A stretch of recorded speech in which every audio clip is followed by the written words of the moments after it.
Well, hello there. This is Marty Huff. This is Frankly Speaking, and I have a really special show today. Before us, Ray Dorsey at the University of Rochester up in New York is going to be on with me. And then also Jane Rice Williams, one of my favorite people in the environs here, who leads a really, I call it a ministry, Parkinson's in Motion. It's ministering to people. And so welcome, Ray, and welcome, Jane, to the show. Thank you. I'm always glad to be here. Ray? My pleasure to be with you, Marty. Good to have you, buddy. And you know what? We talked off air a little bit, and I'm familiar with some of your stomping grounds, your original area, Ray, over in Indian Hill and on the east side of Cincinnati.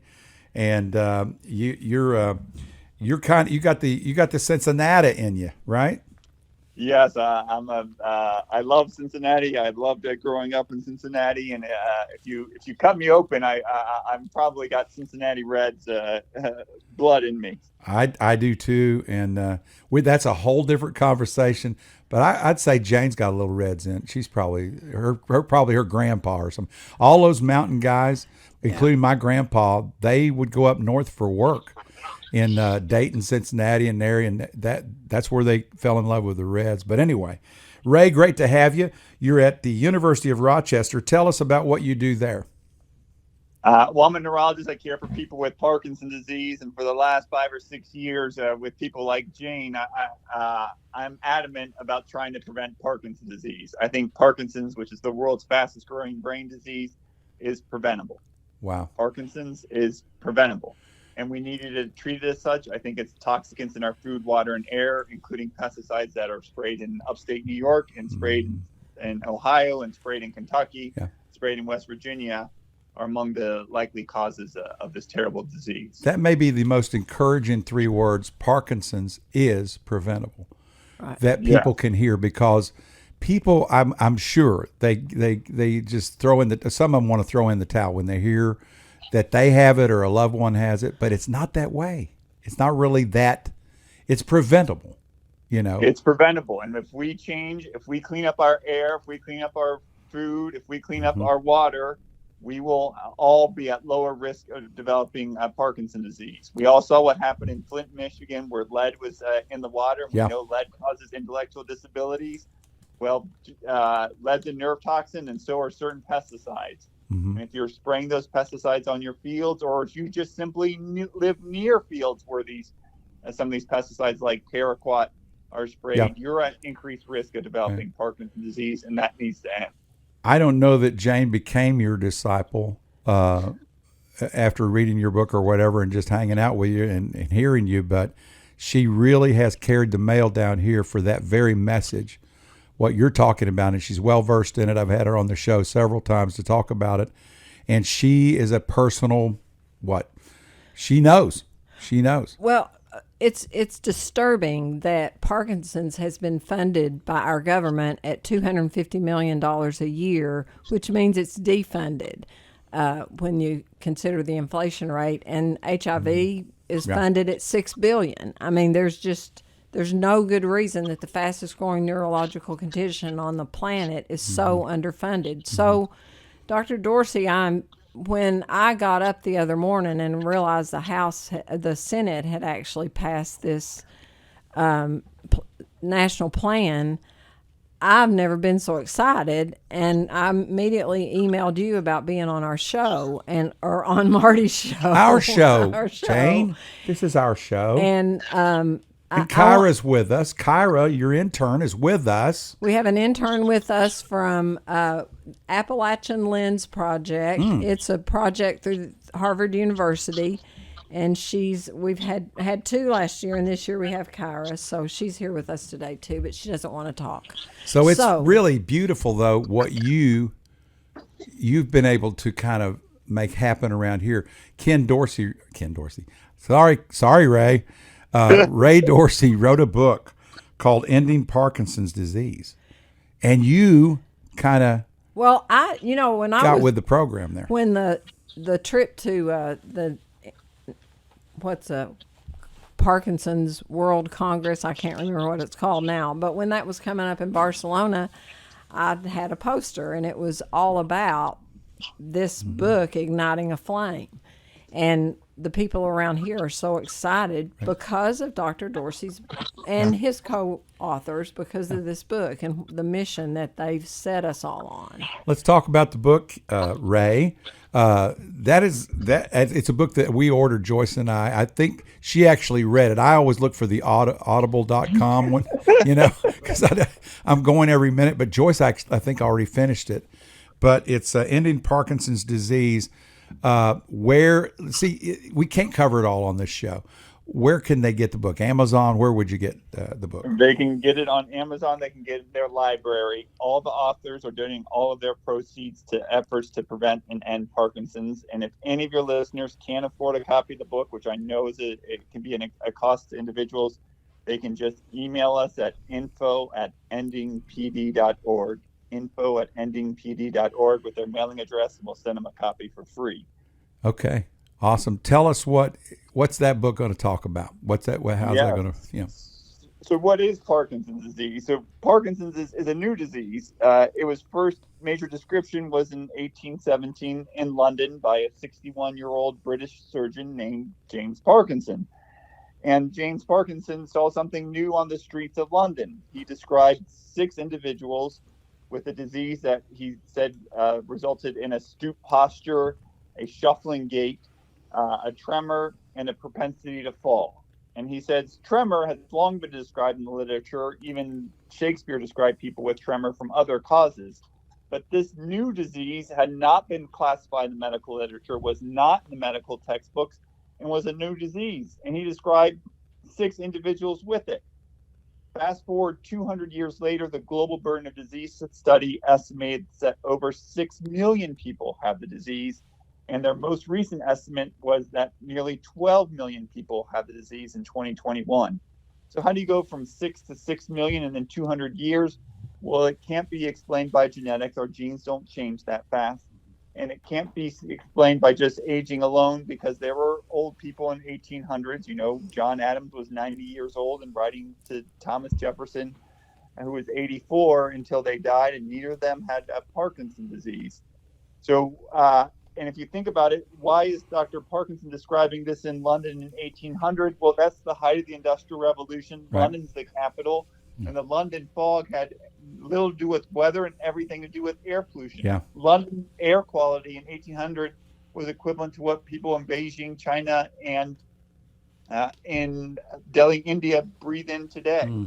So I think he's describing the effects of high levels of air pollution and likely some naturally occurring pesticides that are resulting in this new disease. And as the rest of the world has adopted higher levels of air pollution, increasing use of synthetic pesticides, increasing use of toxic chemicals like dry cleaning chemicals, the rates of Parkinson's have skyrocketed. Well, how is the national plan going to change things? So the national plan to end Parkinson's, a bipartisan effort that passed the U.S. House of Representatives 400 to 7 to 9 and passed the U.S. Senate unanimously just last week, will require the federal government for the first time to come up with a national plan to prevent and end the disease. The bill just requires them to come up for a plan, assuming that the president signs it. There's no funding tied to it. I think undoubtedly that the plan will call for increased funding. As Jane indicated, the U.S. government spends $250 million researching Parkinson's disease and $25 billion, 100 times more caring for people with Parkinson's disease through Medicare. Wow. So for every $1 we spend on research, we spend $100 caring for people with the disease. We need to change it. We need to prevent people from ever developing this disease so people can spend the last 10, 20, 30 years of their life free and independent of this debilitating disease. Well, and of course, I'm hoping that along the way that this added research will add to treatment options for those of us with Parkinson's. Absolutely. And as we highlight in the book, the best therapies for Parkinson's disease were developed in the 20th century. We've had no major therapeutic breakthroughs for Parkinson's disease in this century. In the last 24 years, there's been no major new therapies for Parkinson's disease, or no highly effective ones at least. And as Jane just indicated, we need these more effective therapies, and we're not going to do it if we spend 1 cent for every dollar we spend caring for people with the disease. One of the main medication, the first medication I started taking and that I still take, Marty, is the same medication, Cinnamon. It, 1960 something, Ray? Yeah. Yeah, and it's the same. It's not changed. Yeah. All those years. So the game changer is this new legislation. Is that what I'm hearing? For funding, for focus. I don't know if it's a game. It is a first step. It's Yep. an important step. It's a recognition that 1.2 million Americans have Parkinson's disease. It's a recognition that 200 Americans, including Kentuckians, will be diagnosed with the disease today. It's a recognition that 100 Americans, including Kentuckians, will die from Parkinson's disease today. It's a recognition that we are fundamentally failing to prevent people from developing the world's fastest growing brain disease. Well, and Ray, I believe in my heart that by continuing to talk about what you just said, I think that makes it a game changer. If more people are finding out about this and hearing about it, and we're all talking about it, which we should be doing more of now with this legislation, I think that'll change the game. Exactly. And we've done this before. You alluded to HIV. I mean, people remember it's not that long ago that HIV was an unknown disease. It was uniformly and rapidly fatal, and there was real fear that it was going to spread throughout the country and throughout the world. Today, HIV is both preventable and treatable. Only 6 people have ever been cured from the disease, but just through prevention efforts, there you go. It's likely that HIV will disappear as a major clinical entity in our lifetime. We've seen the same thing with the opioid pandemic in Appalachia. Yeah. This is preventable. Yeah. There are people who wear dark hats who are responsible for the rise of the opioid pandemic in Appalachia. Right. And there are people wearing dark hats who are responsible for the rise of Parkinson's disease in Appalachia and Kentucky and Ohio and West Virginia. And we need to hold those individuals accountable, and we need to recognize that this disease is fundamentally preventable. Well, that's the whole key, is prevention. And there are people, though, that Ray, are out here and that just, they don't know what to do when they find out that they have Parkinson's.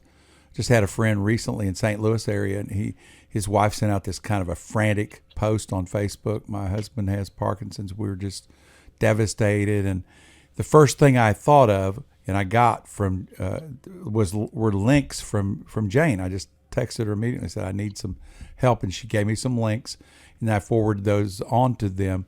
But people feel helpless with this disease a lot of times, and that's a problem. But awareness, like you say, is where we can help people probably the most right now. Yeah, and so I painted a dark picture of Parkinson's, and it is a dark picture. But listen, there's light. Parkinson's is treatable. Parkinson's, just like Parkinson's is preventable, Parkinson's is treatable. So exercise, we know, is highly effective treatment. I know the Parkinson's in Motion work that Jane and her colleagues are leading is incredibly important. I tell people with Parkinson's to exercise at least an hour a day. And that if I had Parkinson's, I'd exercise 2 hours a day.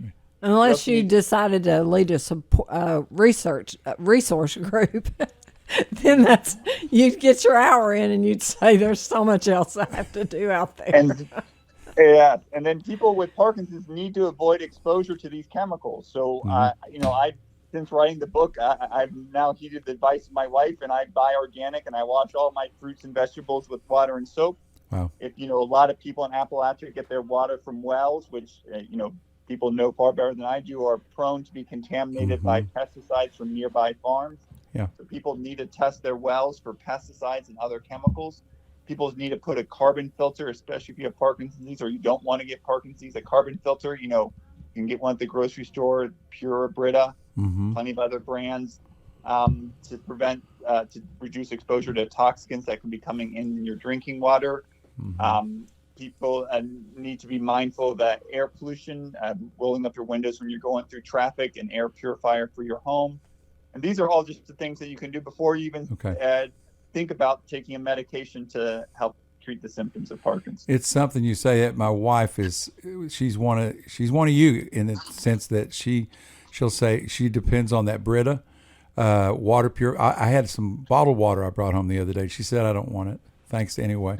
She said I've got my own over here, and she's like everything. It's she cans a lot. She does a lot of her own, really pure food, and we eat it all the time. And I think, I don't know, there's just people, they don't have to be contaminated is what I'm hearing if they'll take the steps. One of the most dramatic moments when we had our book study was watching the people around the room. I started to say the men around the room because it was mostly men.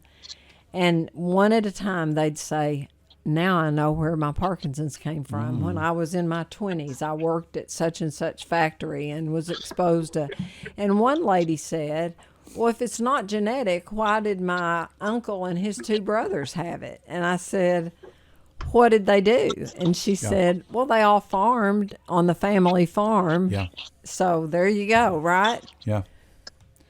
Yes, and so about 15% of people do have a family history of the disease, and that might explain why some people exposed to these pesticides, for example, develop disease and why some don't. But 85% of people with Parkinson's disease do not have a family history of the disease. So if 85% don't have a family history of the disease, it strongly suggests that it's not genetic and strongly suggests that it's due to the environment. And we know that farmers in one study who are exposed to certain pesticides like paraquat, a commonly used weed killer and known by its brand name gramoxone, have a 150% increased risk of developing Parkinson's disease. A researcher just this year showed that people who simply live or work near a farm, that uses this weed killer, have a doubling of their risk of developing Parkinson's disease. I'm talking to Ray Dorsey, professor of neurology at University of Rochester, and also Jane Rice Williams, who's one of our local, well, I want to call her a luminary. She's just all over the area and just carrying the message. She's got I want to always call it a ministry, called Parkinson's in Motion, because it's really helping a lot of people. And this is, frankly speaking, I'm your host, Marty Huff. We want to carry on this conversation. The thing that's jumping off the table for me right now is this Senate bill that just passed. Started in the House, passed big time in the House, and then the Senate got a hold of it and went unanimous on it. That is big for them to do anything like that. And I'm pretty excited to see what the ramifications are of this over the years, the next few years, to see where this all goes. And you guys have to be really excited about it. Are you excited about it, John? I'm really excited about it. I was waiting for you to go, yay! Be a cheerleader. I'm very excited about it, but Kyra, I'm afraid I'm ignorant. I'm not sure. No, you're not. Well, that's the last thing you are. Go ahead, Ray. Go ahead, Jane. No, I'm not sure what all it means, and I thought you may have a better idea, Ray, of what it means for us. Yeah, so it requires the Department of Health and Human Services, the secretary, to form a advisory committee made up of federal employees and people who are affected by the disease, including researchers, including people like you, Jane, who have the disease, to come up with recommendations for the federal government to address this disease. It is a first step. It is not a panacea. And we need to make our voices heard loudly. It shouldn't be taking, we've known that the world's fastest growing brain disease for 8 years. I give you a little bit of sense of how common Parkinson's disease is. If we're going to turn the tide on this, just like we did the opioid pandemic, or we're doing with the opioid pandemic, just like we've done with HIV, just like we've done with drinking and driving, we're going to need to make our voices heard, and we're going to need to put a lot more punch behind this bill and bills to come. So what you're telling me is the fact that it passed is a great thing, but we can't take a break.